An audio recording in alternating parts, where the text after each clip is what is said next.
રબારી સમાજ દ્વારા બંધારણ જાહેર કરવામાં આવ્યું અને આજે ડીસા ખાતે યોજાયેલા રબારી સમાજના મહાસંમેલન પ્રસંગે માવજીભાઈની સાથે કદમથી કદમ મિલાવીને રબારી સમાજને કુરિવાજ રૂપી અંધકારમાંથી દૂર કરી શિક્ષણના પ્રકાશમાં લાવવા માટે ગુવાભાઈ દેસાઈ દ્વારા ભારે જહેમત ઉઠાવવામાં આવી હતી.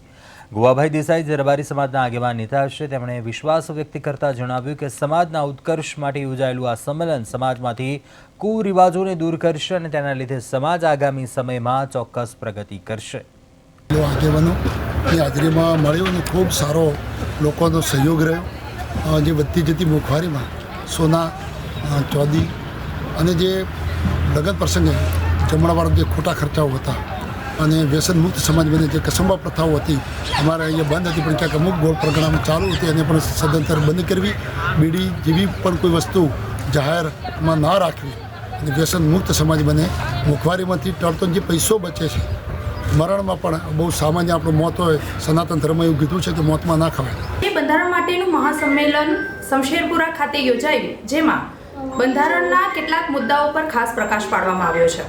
સૌથી સવિશેષ તો કે ખોટા રીત રિવાજો બંધ કરવા બાબત પર, પછી દેખાદેખી બંધ કરવા બાબત પર, જે સમાજની જૂની ચાલી આવતી અમુક પ્રથાઓ કે જે સમાજ માટે એક દૂષણ બની ચૂક્યું હતું, એ પ્રથાઓને નાબૂદીની બાબત ઉપર ચર્ચા થઈ, શિક્ષણ ઉપર ચર્ચા થઈ અને આખા સમાજને શિક્ષણની દિશામાં આગળ વધવા માટે ખાસ આ બંધારણનું આયોજન સંમેલનનું કરવામાં આવેલું હતું અને એનું પાલન સચોટ રીતે થશે એ આજને સંમેલનમાં જોવા મળતી માનવ મહેરામણને જોઈને આપણે અનુમાન લગાવી શકીએ છીએ. એની અંદર પહેલાં રબારી સમાજમાં કસુંબા પ્રથા ચાલતી હતી, જેમાં અફીણનો વ્યવહાર હતો.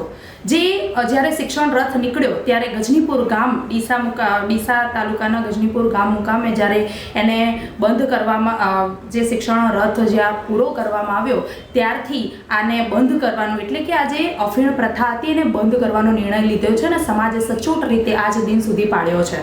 રબારી સમાજ માટે એક ભવ્ય અને દિવ્ય અને ઐતિહાસિક પ્રસંગ રબારી સમાજ માટેનો થયો.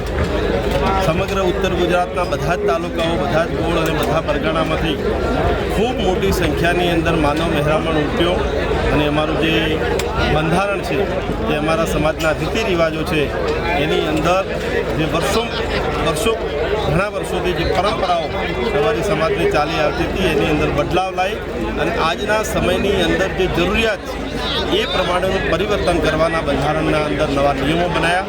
11 નિયમો બનાવ્યા છે. એની અંદર પેટા નિયમો પણ ઘણા પ્રકારના છે કે જેના કારણે કરીને રબારી સમાજનો સમય પણ બચશે. કરવામાં આવતા એ મામલે આજના જે બંધારણ જે આ સંમેલન યોજાયું એમાં કેવા પ્રકારની જોગવાઈ કરવામાં આવશે? આજના બંધારણ માટેના મહાસંમેલનમાં લગ્ન પ્રસંગો નિમિત્તે જે ખોટા ખર્ચાઓ અને ખોટા દેખાવડાઓ માટે થઈ અને મોટા ખર્ચાઓ કરે, એમાં સ્પેશિયલી આવે છે સોનું.